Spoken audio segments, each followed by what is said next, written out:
कुचिसाके ओन्ना की कहानी कहां से शुरू हुई ये कोई नहीं जानता। ये कहानी सदियों से लोगों के बीच चलती आ रही है। कुछ लोग कहते हैं कि वो एक खूबसूरत औरत थी। कुछ का मानना है कि वो शुरू से ही एक बदले की आत्मा थी। उसकी कहानी सदियों पहले जापान के बीचों बीच शुरू हुई थी। एक मशहूर कहानी कहती है कि कुचिसाके ओन्ना बहुत ही सुंदर औरत थी। उसकी शादी एक सामुराई से हुई थी। सामुराई को उस पर शक था कि वो बेवफा है। गुस्से में आकर उसने उस पर हमला कर दिया। सामुराई ने अपनी तलवार से अपनी पत्नी के सुंदर चेहरे पर वार कर दिया। अब कौन तुम्हें सुंदर कहेगा? वो चिल्लाया। उसने उसे मरने के लिए छोड़ दिया। उसका चेहरा हमेशा के लिए बिगड़ गया। दर्द और गुस्से से भरी कुचिसाके ओन्ना की आत्मा एक खतरनाक योकाई में बदल गई। वो डरावनी कुचिसाके ओन्ना बन गई, जो हमेशा दूसरों को अपना दर्द देना चाहती है। उसकी कहानी पीढ़ी दर पीढ़ी चली आ रही है, जो जलन और गुस्से के नतीजों की याद दिलाती है। कुचिसाके ओन्ना को तुरंत पहचाना जा सकता है। वो एक डरावनी आकृति है। उसकी सबसे खासियत उसका कटा हुआ मुंह है। ये कान से कान तक कटा हुआ है। उसके चेहरे पर एक भयानक मुस्कान बनी हुई है। कहा जाता है कि यह घाव बहुत चौड़ा है। इससे लगातार खून टपकता रहता है। यह एक भयानक घाव है जिसे वो मास्क के पीछे छुपाती है। कभी कभी यह सर्जिकल मास्क होता है, कभी कभी यह हाथ होता है जो उसके मुंह के आगे होता है। उसे अक्सर एक खूबसूरत औरत के रूप में बताया जाता है। उसका भयानक निशान उसकी खूबसूरती में एकमात्र दोष है। वो एक लंबा कोट पहनती है, अक्सर लाल रंग का, जो उसे अनजान शिकार से छुपाता है। वो रात में सड़कों पर घूमती है, अपने शिकार की तलाश में। कुचिसाके ओन्ना रूप बदल सकती है। वो कई रूपों में दिखाई दे सकती है, लेकिन उसका असली रूप हमेशा सामने आता है। वो अक्सर एक खूबसूरत औरत के रूप में दिखाई देती है। उसकी सुंदरता लोगों को धोखा देती है।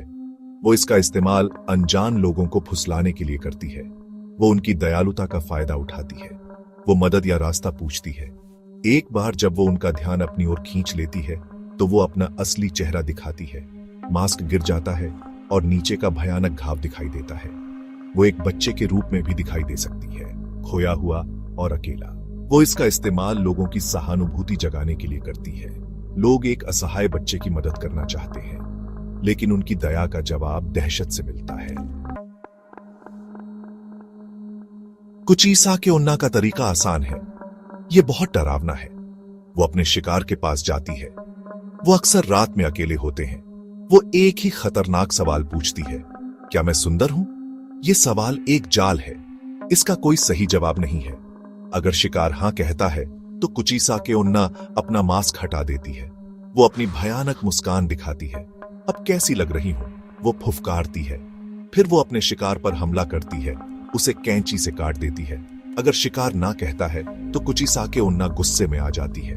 वो अपनी कैंची से उन पर हमला करती है, उन्हें भी वैसा ही बना देती है। कुछ कहानियों में कहा जाता है कि वो उन्हें आधा काट देती है, जैसे खुद उसके साथ हुआ था। भाग 5।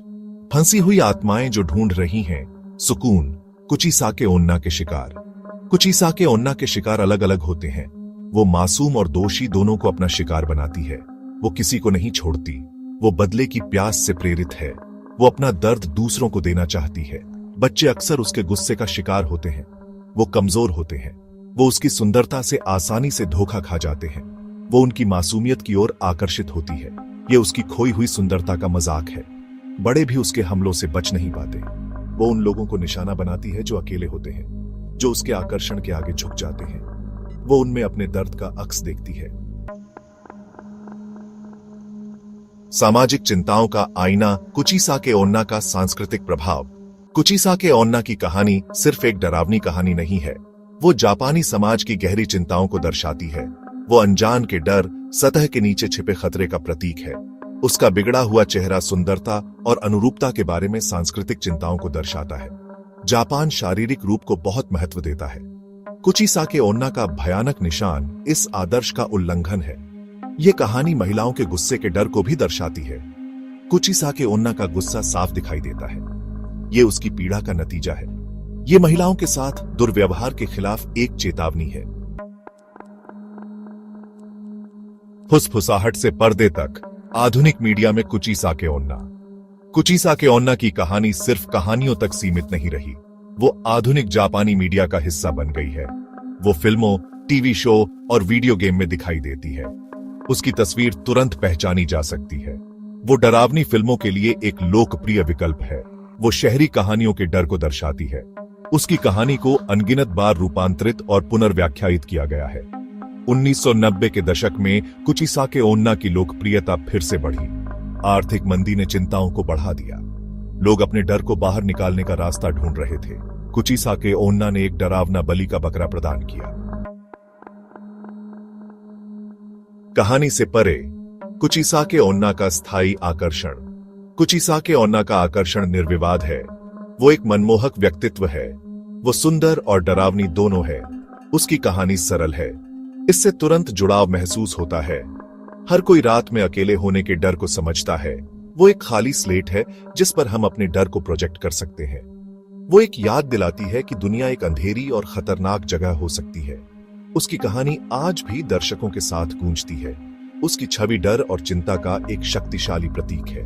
वो एक याद दिलाती है कि हमारी आधुनिक दुनिया में भी अभी भी परछाई में राक्षस छिपे हुए हैं। एक खौफनाक याद, कुचिसाके ओन्ना की विरासत। कुचिसाके ओन्ना सिर्फ एक डरावनी कहानी नहीं है, वो एक सांस्कृतिक प्रतीक है। उसकी कहानी सदियों से चली आ रही है। वो आज भी दर्शकों को मोहित और भयभीत करती है। उसकी कहानी एक शिक्षाप्रद कहानी के रूप में कार्य करती है। ये जलन, क्रोध और सतही सुंदरता के खतरों के खिलाफ चेतावनी देती है। वो हमें याद दिलाती है कि हमारे कार्यों के परिणाम होते हैं। कुचिसाके ओन्ना की विरासत कहानी कहने की शक्ति का प्रमाण है। वो हमारी कल्पनाओं में हमेशा बनी रहेगी। वो हमारे अंदर छिपे अंधेरे की याद दिलाती रहेगी।